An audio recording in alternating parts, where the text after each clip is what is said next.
Next is an article by Dr. Saad Al-Hashimi, PhD, entitled Atmospheric Monsters.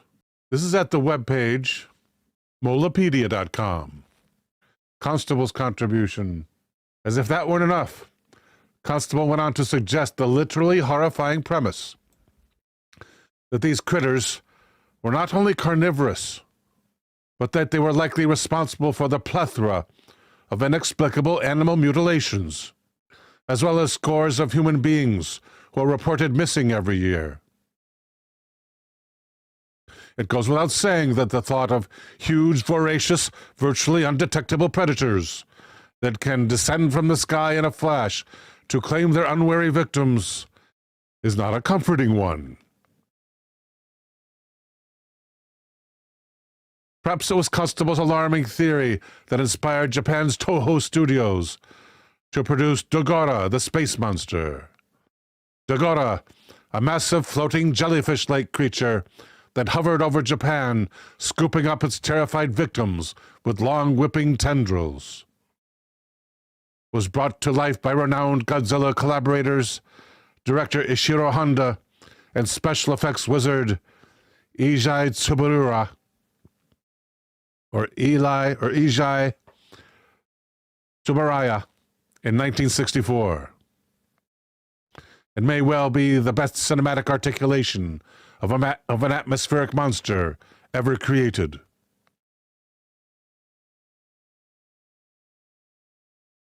While Dogora is well known to cult and kaiju film enthusiasts, arguably the most celebrated real-life encounter involving an alleged atmospheric monster hailed from Crawfordsville, Indiana. According to the account published in the September 5th, 1891 edition of the Indianapolis Journal, at about 2 a.m. on the previous day, two men were repairing a wagon when they looked skyward and were shocked to see what they described as a horrible apparition soaring above them.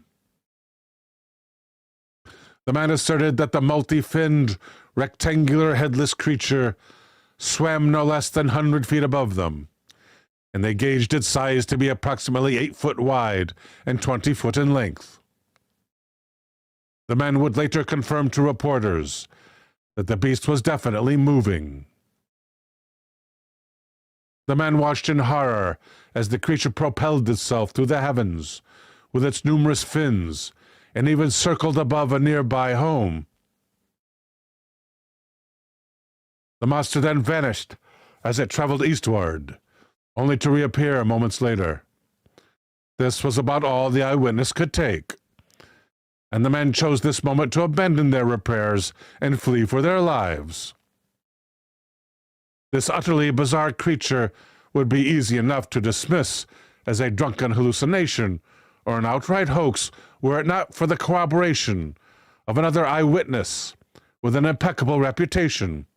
The witness in question was the Reverend G.W. Switzer, a local Methodist pastor who, along with his wife, also claimed to see the sky beast. As if that were not enough, the following night the thing returned, but this time it did not just show itself to a handful of stranded observers. According to reports published by the Journal, hundreds of witnesses, testified that they watched the anomalous airborne entity fiercely flapping through the night sky. Observers described an identical beast to the one seen the night before, but this time they noticed a single cycloptic, flaming red eye. They also noted that the writhing beast emitted a wheezing, plaintive noise and squirmed in agony. The Crawfordsville creature undulated above the throngs of awed onlookers at a height of about 300 feet, until it abruptly plummeted earthward toward the group of spectators. Those who narrowly avoided the apparent attack of the beast swore they could feel its hot breath as it rushed near them. Early paranormal chronicler and author Charles Fort was convinced that there was no Reverend G.W. Switzer and that the entire event was a hoax.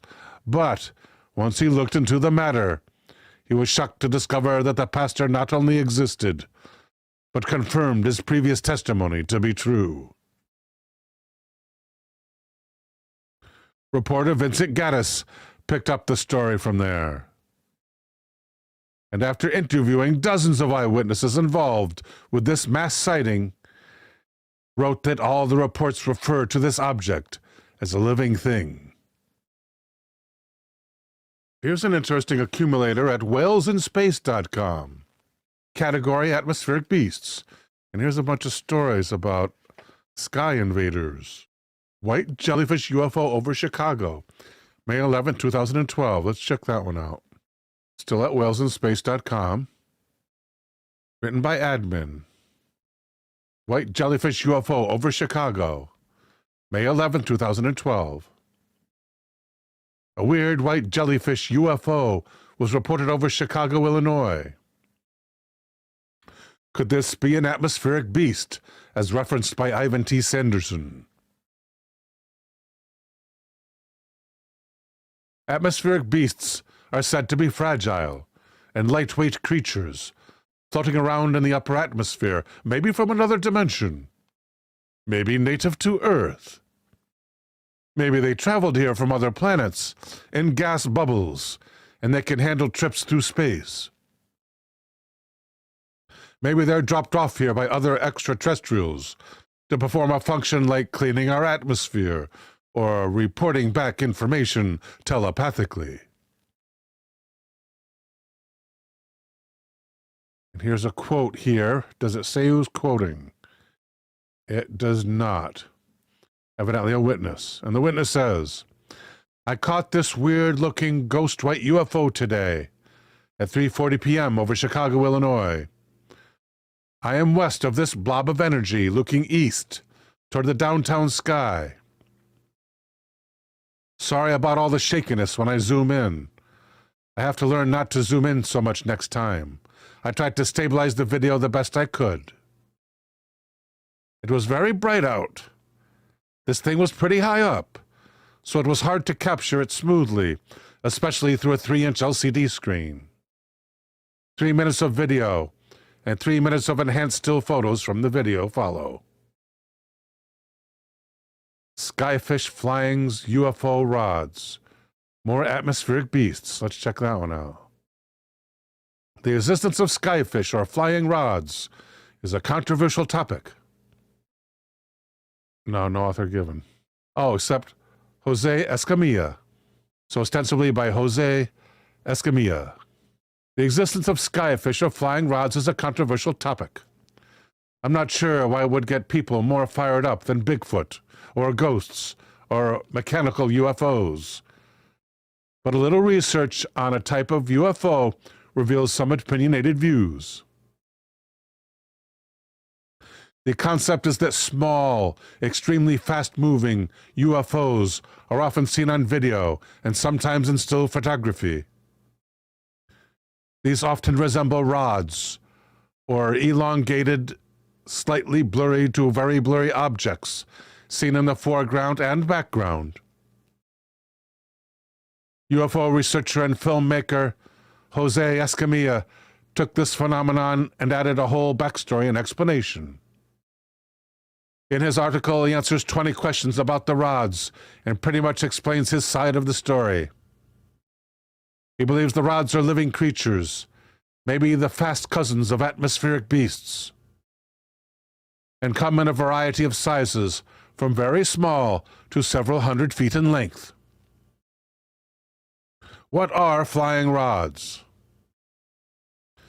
Some most certainly are insects or tricks of light on the camera. But just like some reported orange ball of light, UFOs, have been proven to be most likely Chinese lanterns, not all can be explained so simply. So let us keep an open mind and acknowledge that we share this world with some pretty weird, unexplained things.